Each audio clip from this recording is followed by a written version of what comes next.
Assalamualaikum warahmatullahi wabarakatuh. Saya Dr. Zaril 810. Pastikan kita sehat, orang normal paham. Sahabat-sahabat tercinta, apa kabar hari ini? Insya Allah sehat dan bahagia juga berkah. Amin. Masih di Facebook sahabat Dr. Zaril, spesial acara jamuan jam 11. Jamuan jam 11 lebih 11 menit 11 detik. Kali ini judulnya adalah Berani Jadi Pemimpin. Edisi ketiga kali ini. Kalau edisi pertama saya sudah menyampaikan berani peduli, berani berbagi. Kemudian edisi kedua berani sehat, berani bahagia. Sekarang berani jadi pemimpin. Sahabat-sahabat tercinta, saat ini kita butuh pemimpin yang berani jadi pemimpin.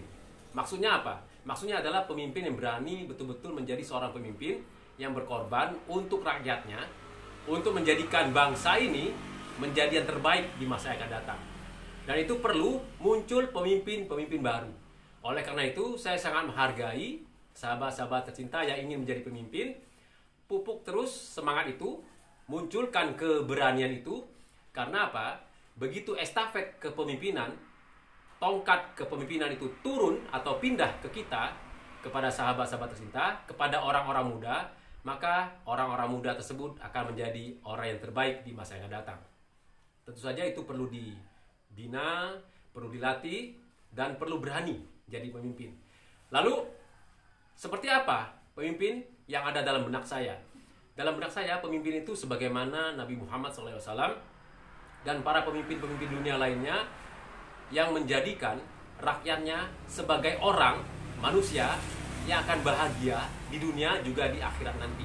Artinya seorang pemimpin punya kewajiban untuk mengajak rakyatnya dimanapun itu berada untuk menjadi taat kepada Tuhannya, kalau dalam Islam kepada Allah Subhanahu Wa Taala, dan membuat mereka yakin bahwa mereka bisa bahagia selama hidup di dunia, tentu saja bahagia juga di akhirat nanti. Nah, pemimpin seperti ini yang dibutuhkan. Pertanyaannya, apakah sekarang sudah ada pemimpin itu di tingkat desa, tingkat kecamatan, kabupaten, di Kabupaten Bangka maksudnya, di Provinsi Babel, atau di Indonesia? Kita bukan membahas tentang itu. Tapi yang saya bahas adalah bagaimana pemimpin di masa yang akan datang. Bagaimana orang-orang sekarang yang berjuang untuk menjadi pemimpin di masa yang akan datang, mulai dari sekarang berusaha menampilkan diri mereka, mewujudkan impian-impian mereka, dari hal-hal yang bisa kita lakukan saat ini. Contoh seperti apa? Seperti yang saya lakukan saat ini, yang saya bisa lakukan adalah melakukan secara langsung. Mengapa? Karena saya ingin pemimpin-pemimpin itu adalah orang yang berani muncul untuk mengemukakan, memunculkan ide-ide, menyampaikan aspirasi, inspirasi maksudnya, sesuatu yang merupakan sesuatu yang membuat kita terpengaruh untuk menjadi lebih baik, dan keberanian itu perlu dimunculkan. Sampaikan hal itu. Kalaupun orang beranggapan jadi pemimpin itu sebuah impian, nah impian itu sampaikan kepada orang-orang terdekat kita. Bisa jadi orang-orang terdekat kita justru orang pertama yang belum tentu percaya bahwa kita bisa jadi pemimpin. Tapi disitulah seninya. Sampaikan kepada siapapun, kepada semua orang. Seperti saya sekarang sejak tahun 2013 atau 2014, sekitar 5 atau 6 tahun yang lalu, 2013 berarti 8 tahun yang lalu, 7-8 yang lalu, saya mengemukakan bahwa saya berkeinginan untuk menjadi Bupati Bangka. Mengapa? Karena saya berharap saya bisa menjadi jalan atau jembatan untuk membuat rakyat merasa senang di dunia dan juga di akhirat. Seperti apa? Seperti kehidupan di masa lalu yang terjadi pada zaman-zaman Rasulullah, pada zaman para sahabat, pada zaman pemimpin-pemimpin yang membuat rakyatnya merasa nyaman.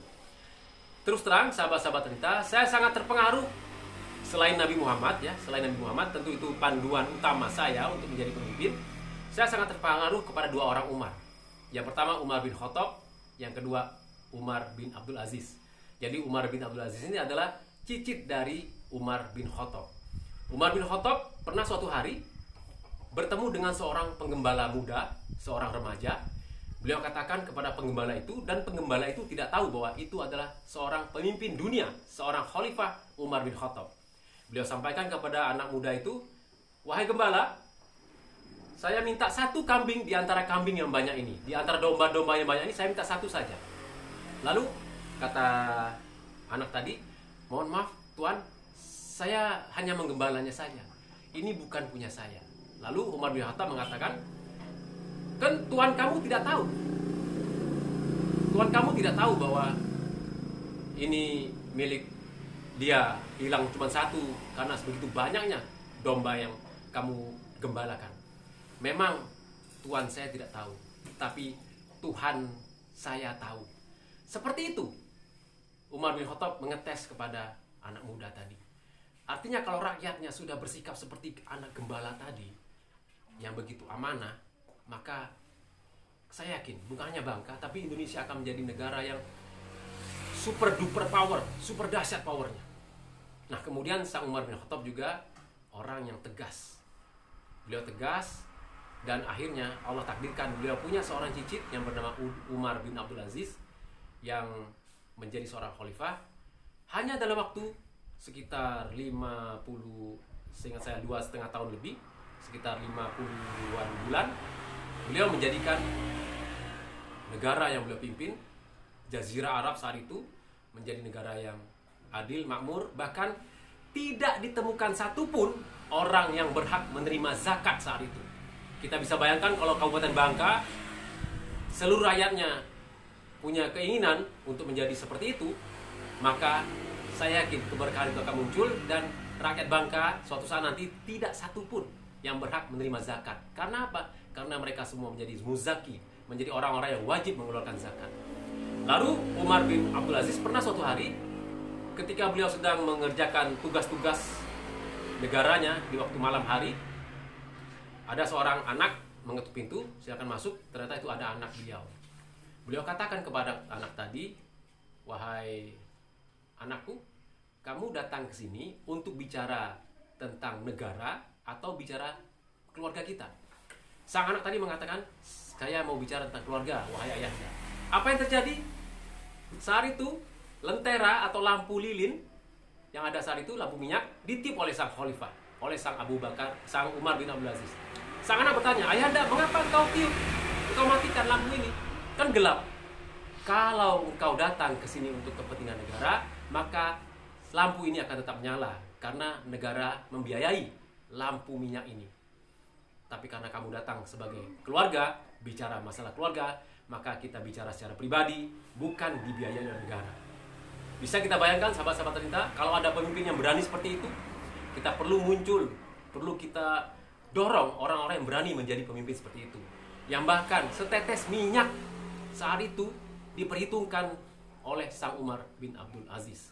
Nah, sahabat-sahabat tercinta, dua Umar ini yang bisa menjadikan saat itu umat Islam menjadi kebanggaan. Dan apa yang terjadi ketika suatu hari di saat Umar bin Abdul Aziz masih memerintah, saat itu ada serigala makan domba. Lalu seseorang yang soleh saat itu mengatakan, pasti telah terjadi sesuatu di negara ini, di tempat ini, di kawasan ini. Apa yang terjadi?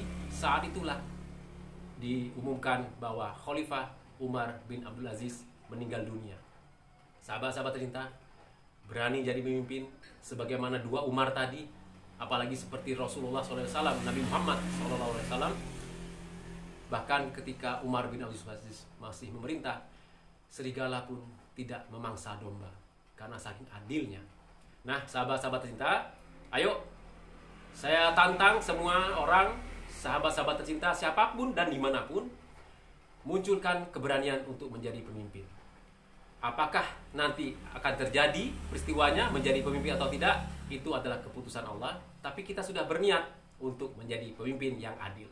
Sahabat-sahabat tercinta, insya Allah saya yakin ini akan terjadi. Akan muncul pemimpin-pemimpin yang betul-betul menerapkan agar rakyatnya bahagia dunia dan bahagia di akhirat. Sahabat-sahabat tercinta, mohon doa barokah, nasihat dan dukungan. Insya Allah keputusan kita hari ini menentukan siapa kita nanti. Saya Dr. Zaril 810. Pastikan kita sehat, orang normal paham. Assalamualaikum warahmatullahi wabarakatuh. Baik sahabat-sahabat tercinta, terima kasih sudah menonton jamuan jam 11.11. Jamuan jam 11 lebih 11 menit 11 detik. nantikan jamuan jam 11.11 berikutnya. Sampai jumpa. Assalamualaikum warahmatullahi wabarakatuh.